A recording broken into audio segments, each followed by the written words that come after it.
നമസ്തേ പ്രിയമുള്ള ഡോക്ടർ മാരാജി പ്രേക്ഷകരെ, നാം ഇവിടെ ചർച്ച ചെയ്യുന്നത് ജ്യോതിഷചക്രത്തിൽ രാജാവായ ആത്മപ്രഭാവകാരകനായ സൂര്യൻ്റെ കന്നിരാശിയിലേക്കുള്ള ചാരവശാലുള്ള സഞ്ചാരത്തെ പറ്റിയാണ്.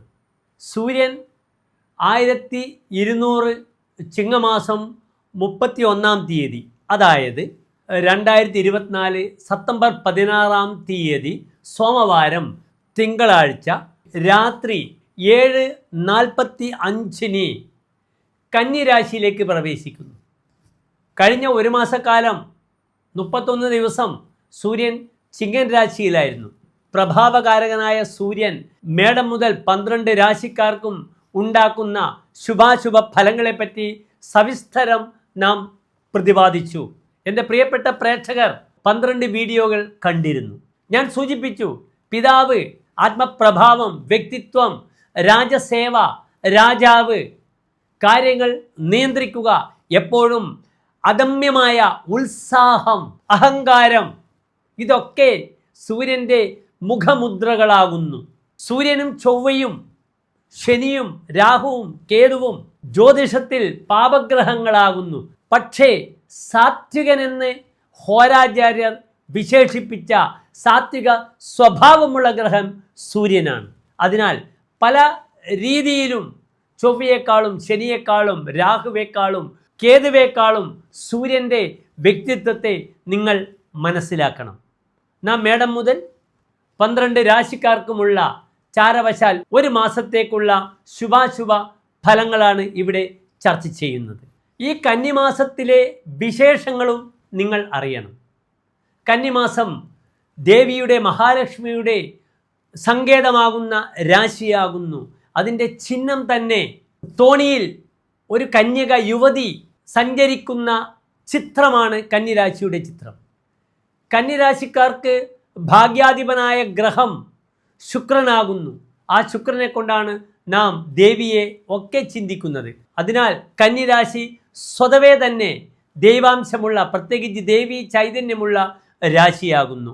ഈ കന്നിമാസത്തിൽ പ്രധാനപ്പെട്ട വിശേഷങ്ങൾ: 1, നീചസ്ഥിതിയിൽ നിൽക്കുന്ന ശുക്രൻ സെപ്റ്റംബർ 18-ാം തീയതി, കന്നി 2-ാം തീയതി സൂര്യൻ കന്നിയിൽ പ്രവേശിച്ച് പിറ്റേ ദിവസം തന്നെ സ്വന്തം മൂലക്ഷേത്രമായ തുലാൻ രാശിയിലേക്ക് പ്രവേശിക്കുന്നു എന്ന ഒരു പ്രത്യേകതയുണ്ട്.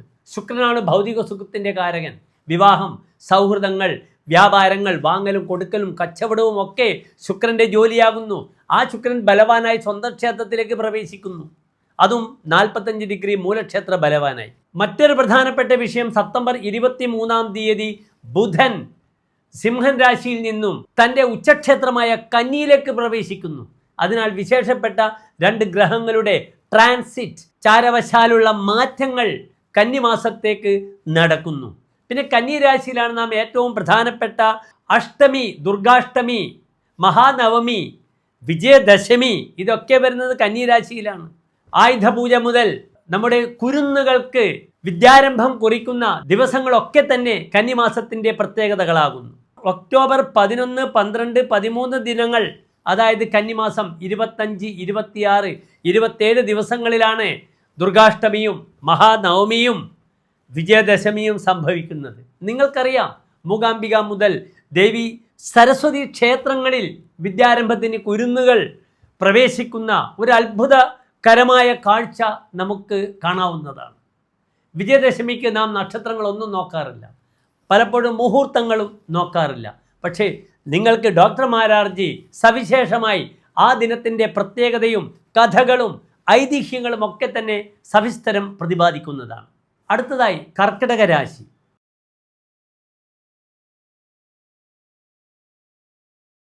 പുണർദ നക്ഷത്രത്തിൻ്റെ അവസാനത്തെ 15 നാഴിക പൂയം, ആയില്യം നക്ഷത്രങ്ങൾ വരുന്ന 2.25 നക്ഷത്രക്കൂട്ടമാകുന്നു. കർക്കിടക രാശിക്കാർക്ക് ഈ 3-ലെ സൂര്യൻ വളരെയധികം ഗുണത്തെ പ്രദാനം ചെയ്യുന്നതാണ്. കാരണം 2-ാം ഭാവാധിപനാണ് സൂര്യൻ. 2-ാം ഭാവം തങ്ങളുടെ ധനമാകുന്നു, കുടുംബമാകുന്നു, തങ്ങളുടെ വാക്കാകുന്നു. ഇവിടെ സൂര്യൻ വളരെ ശക്തമായി 3-ാം ഭാവത്തിൽ നിൽക്കുന്നു. മതിവിക്രമവാൻ, തനിക്ക് ബുദ്ധിയും വിക്രമവും പ്രകടിപ്പിക്കുവാനുള്ള സമയമാകുന്നു.